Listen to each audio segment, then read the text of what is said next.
Yo, yo, yo, you know what it is. You know where you is. You know what time it is. Oh, yes. Oh, yes. It is that time once again for the I Am the Possible podcast experience. The bonus track. Yes, that is the place. That is the time. Yes, where you is.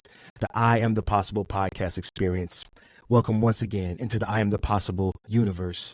Welcome once again into this space, into this place where possibilities become perspective. Guys, thank you so much for rocking with me this week. I am super excited about sharing this information with you. But before we get into today's episode and experience, I first want to say thank you. Thank you for who you are. Thank you for what you do. Thank you for showing up in this world the way that you show up. Thank you, thank you, thank you. To those of you who are watching on the tube, please download, subscribe to the podcast version of this experience. Those of you who are listening on the podcast platform, please go to YouTube and subscribe to the YouTube version of this experience.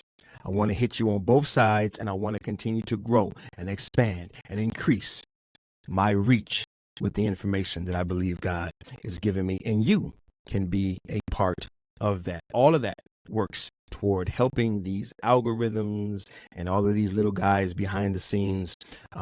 All of that, all of your engagement helps to boost those things and helps me to rank a little higher in these various spaces and places. So I thank you so much for helping me out in those areas. All right, guys, this week is all about you. Let me jump into the title. Let me jump into the why, and then let me just start to break it down. Let's break it down. This week, it is called, the title of the show, of the episode, of the experience. It is called, What Changed My Life? What changed my life? Now, you could hear that as a question. What changed my life?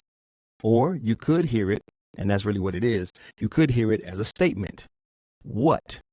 The what, right? What changed my life? Today, I want to address those of you that may still be in that place, in that space, at that age and at that stage in your life where you're just not convinced that you matter. You're still not convinced that your life is valuable, precious, important, that your life is needed in this world. You're still at that place where you're still trying to figure it out. You're still wondering, you're still questioning, what's my worth? Do I have value? Do I really matter to anyone? And do I really matter in this big thing called life? What's my place? What's my position? Do I have any power? Do I have any say? You're who I'm speaking to today. I'm going to share a few personal stories. And as always, I'm going to give you some action steps. But this episode was inspired by a recent interview that I was just on this past Sunday. And we got to talking about my history, my past. And I hadn't been on an interview in quite some time. But as we started to talk about my past, and those stories started to come up, I realized, sometimes things grow old for you, like your own story. I remember the interviewer asking me, when I say, right, because she was reading my bio, when I say you came from this hard background, all of these challenges and hurdles and difficulties, and now today you're this, and this, how does that make you feel? And I don't know what she was expecting, or if she was expecting anything at all. But in all honesty, I told her it doesn't really do much at all to me or for me.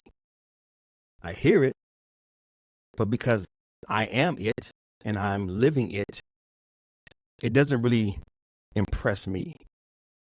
Now, it may impress her, it may impress other people. Wow, look at all of the things that you've gone through, all the problems and the issues and the challenges that you've gone through. Look at what you've made it through. Look how far God's brought you. Look at what you've been able to achieve. All of those things are absolutely true, yet it doesn't always hit me like that.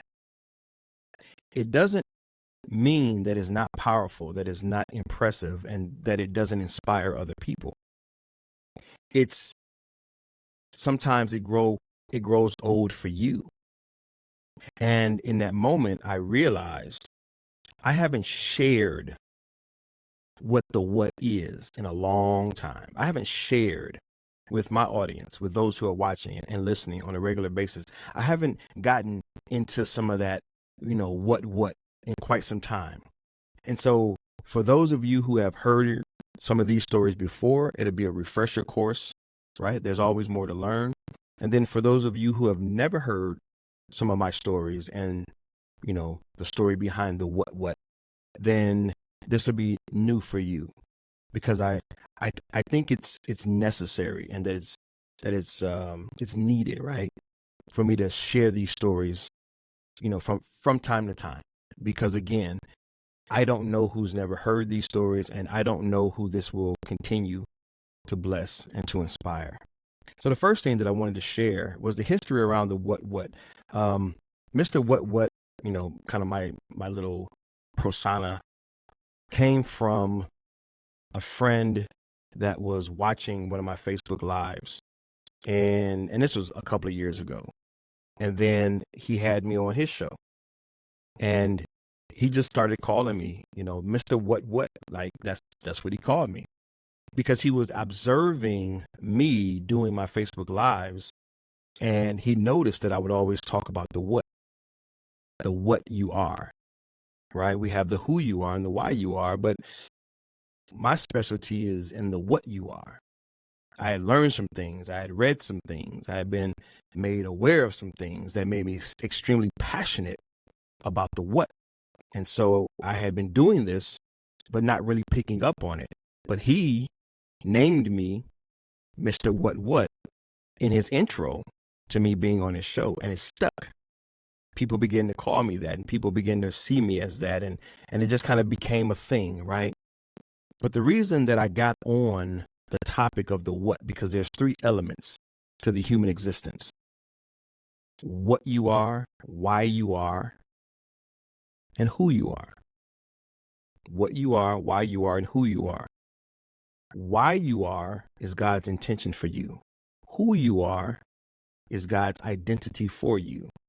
But what you are is God's investment of you.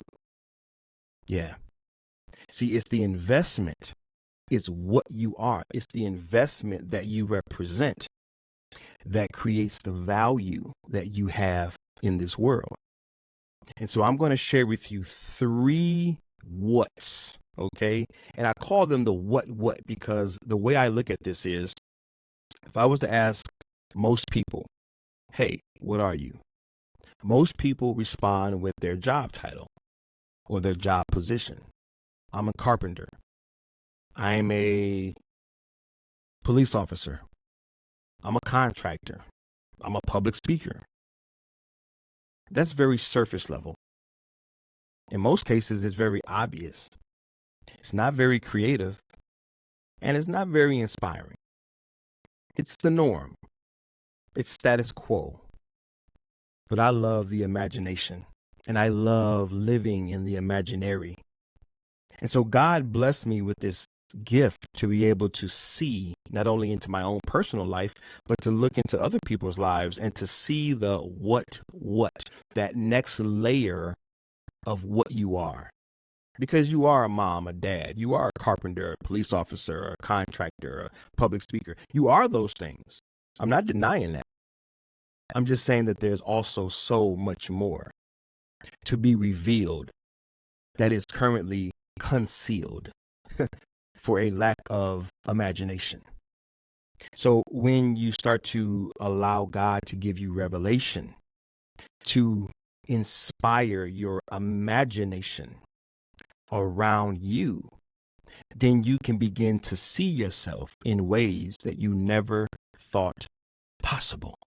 And it's through that imagination, it's through that revelation that you are able to not only self-regulate, but you are able to self-inspire and to self-motivate, because others will not always be around you to motivate you.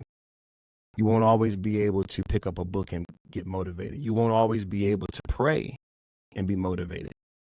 But if you're able to have a certain view of you, then you're better equipped to, on a more consistent basis, not perfection, just consistent, to be self-motivated and to be self-inspired and be able to regulate emotionally and internally so that you can live a very high quality of life. There was a wise man that once said, the attitude a man has towards the world is determined by the attitude that man has toward himself. The way we view ourselves determines the way we view others. The way we view ourselves determines the way we view life itself. And so that's why I specialize in helping people to craft and to innovate and to develop a very, very innovative, imaginary idea of themselves, a very vivid, colorful, powerful, moving idea and self-concept, right? Of self, right? A concept of self. And so let me share with you kind of the way it all came to me. All right. Let me break this down for you. Let me start off with this. Well, you know what? No, let me hold my example until I get to point 3. I think it'll flow better when I get to point 3. So number one thing that I discovered, right?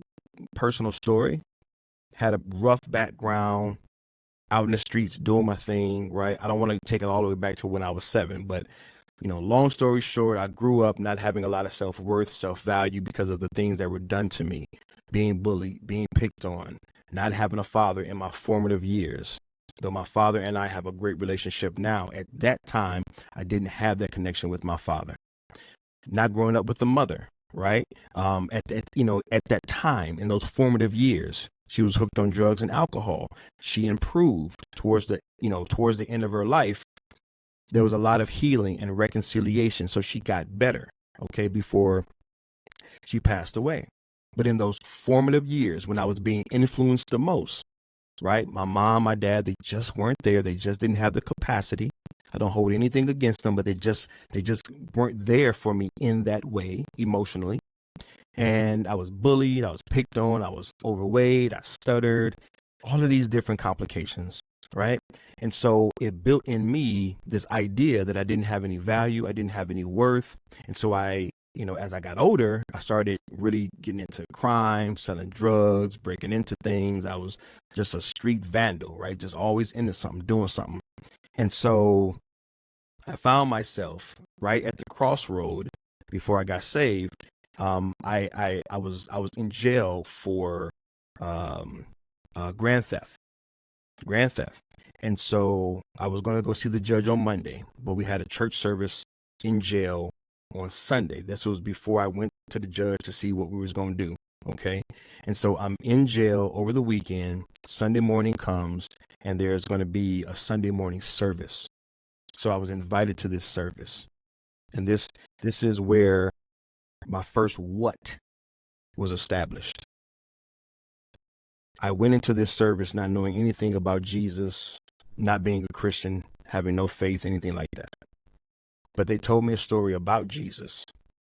And I knew my back was against the wall. And I knew I was at a crossroad in my life. And as I listened to that story, it resonated. It touched me. Jesus loves me. Jesus accepts me as I am. At that time, I didn't accept myself as I was.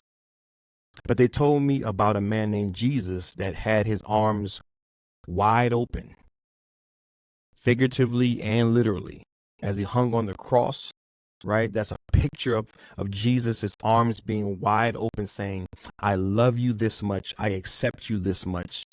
all of you. I accept all of you, where you are, how you are.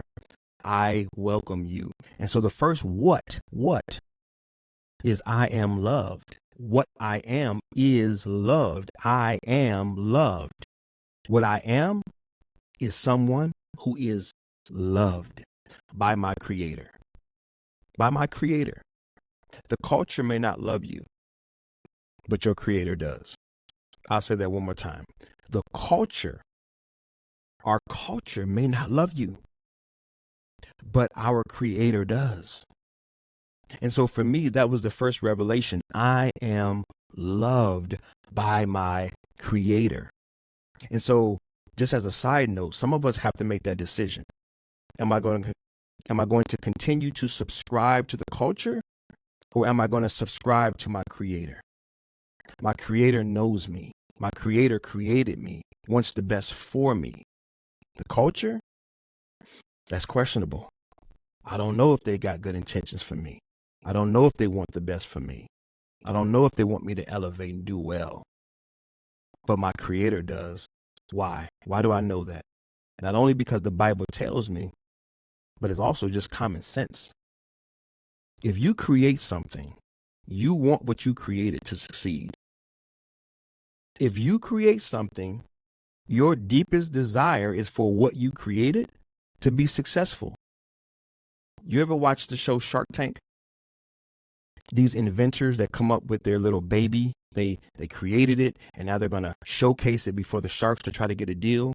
And I don't know how many times I've seen inventors, creators, upstarts, or startup companies, I should say, defend themselves to the death in front of these millionaires and billionaires. Why? Because they created it.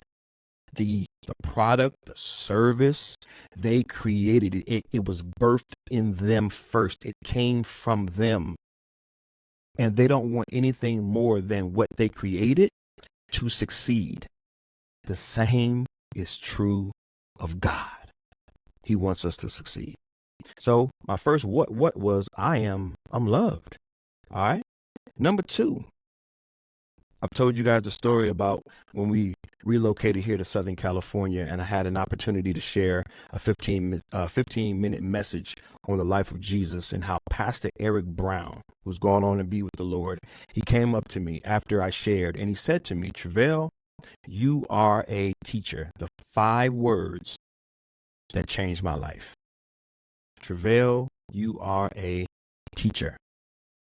After he told me that, because it resonated, it hit home, it bypassed all logic. Just like when I was in jail and he told me about the, story of Jesus, it went beyond logic. It just hit me home right in here. When Eric said that to me and it hit home, the first thing I did, and that's really going to be the CTA today, the first thing I did was take an assessment. It was called a spiritual gifts assessment.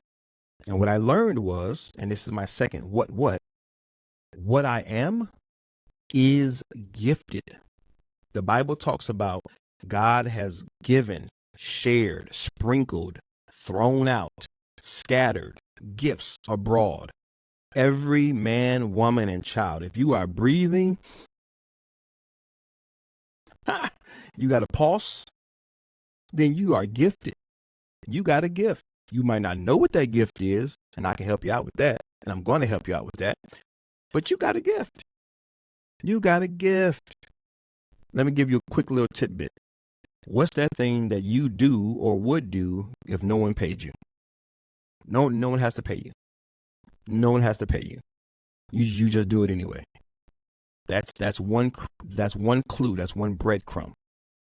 That's one breadcrumb to what you were purposed to do, to what you were created to do, to the gifting that you have. Your gift is wrapped up in that thing somehow, some way.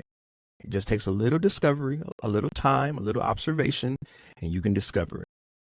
Okay, I'm just going to drop that one on you for free. Okay, but I discovered that I was gifted, and that my specific gifting is exhortation and teaching. Exhortation, the ability to encourage, kind of with a little bit of just a tad bit of aggression. I can get fired up, and I can help motivate and inspire, but it's to encourage you toward motion, toward mobilization, right? I exhort you to do X, Y, and Z. And then teaching. I have the gift of communicating information from myself to another in a way that others can understand it. Okay, that's my gifting. And so what I am is gifted, and what I am gifted specifically as is an exhorter and a teacher. And so that's next level what right there, man. You once you learn what you're gifted in, then you can say, I am what I am is gifted by God. And more specifically, I am what I am is blank, blank, blank, and blank. Right? That makes sense? See, these are the whats that the world can't take away. The culture can't take away. Situations can't take away. Right? Society can't take it away. Problems can't take it away. Discouragement can't take it away. Despair can't take it away. Depression can't take it away. It's just innate. It's just embedded in your DNA. You can't get away from it. Doesn't matter what you go through. I know you've seen that example where someone took like $1, they crumbled it all up, they spit on it, urinated on it, did some gross stuff to it, and then they washed it off and then they held it back up and it's like, yep, it's still $1. It still holds its value. Yep, and we're no different. The trials and tribulations that we go through in life, it doesn't make a difference. We're still what we are. We're still the what, baby, right? And so you can have that revelation for yourself. And then lastly, I got more, but I want to keep these episodes right around that 30-minute mark or less, right? So today I'm going to share my third one, and it's called an idea.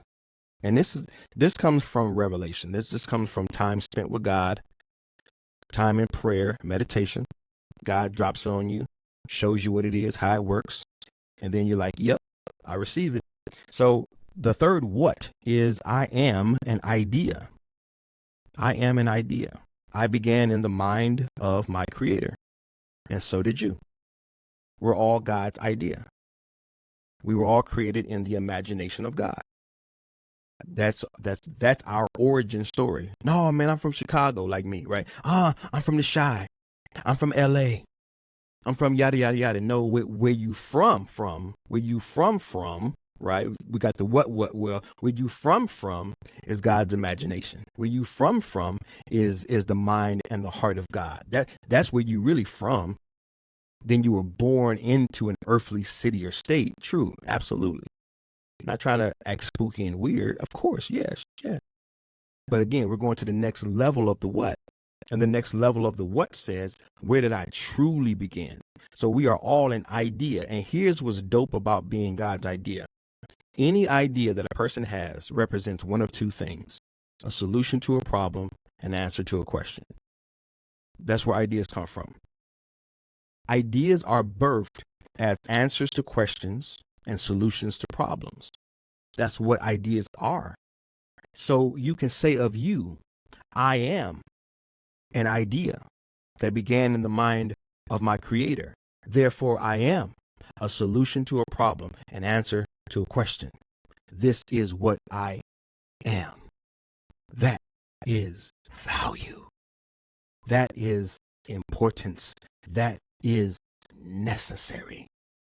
Because when you have an idea and you bring that idea forth, when you create it from the mind to the material, what you're saying is this thing is needed.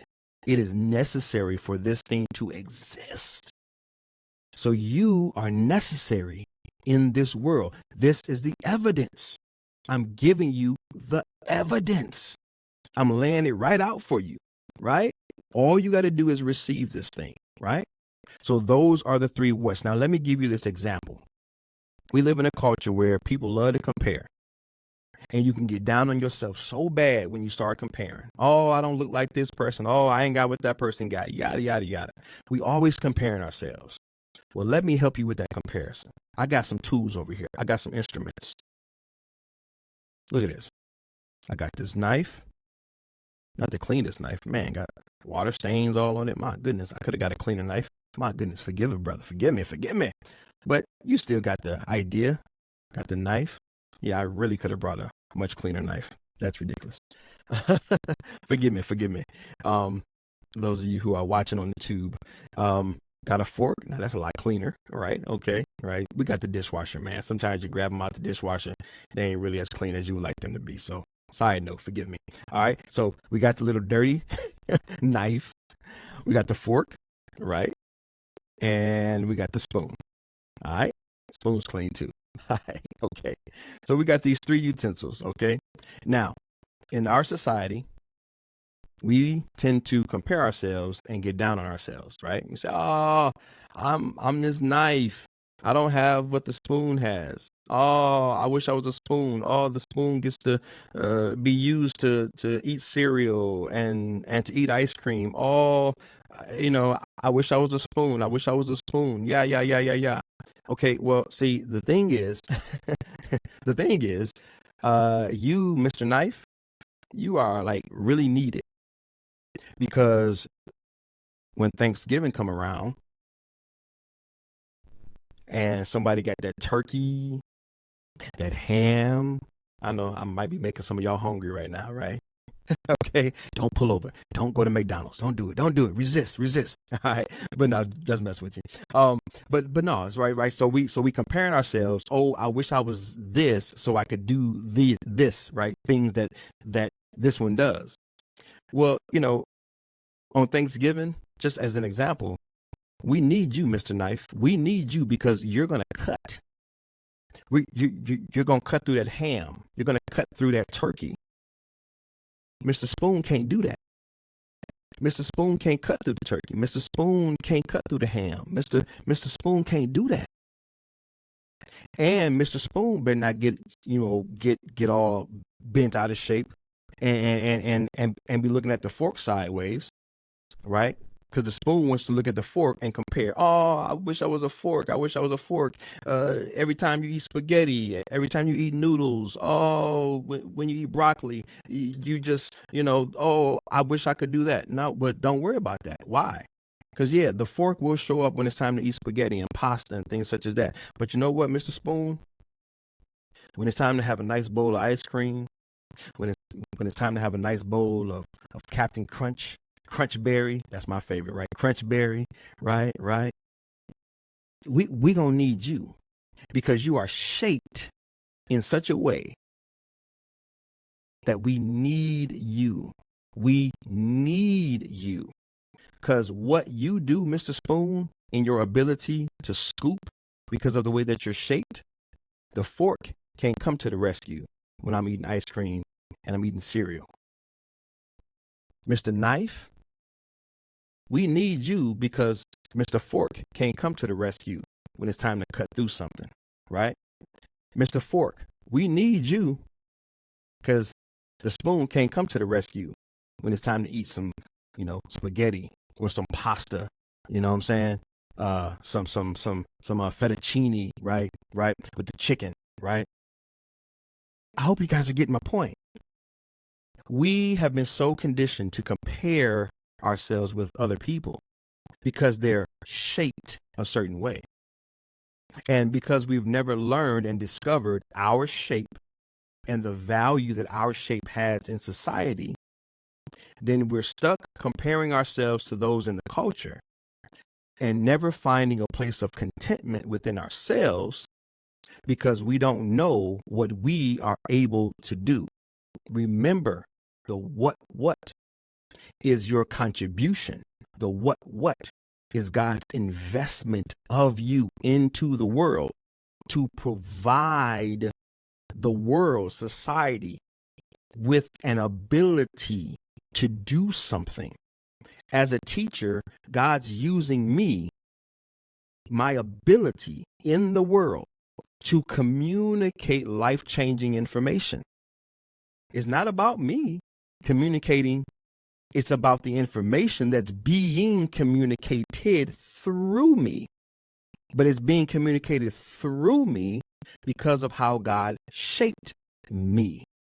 And the same is true for you. You just got to learn your shape. You just got to know what you're working with, right?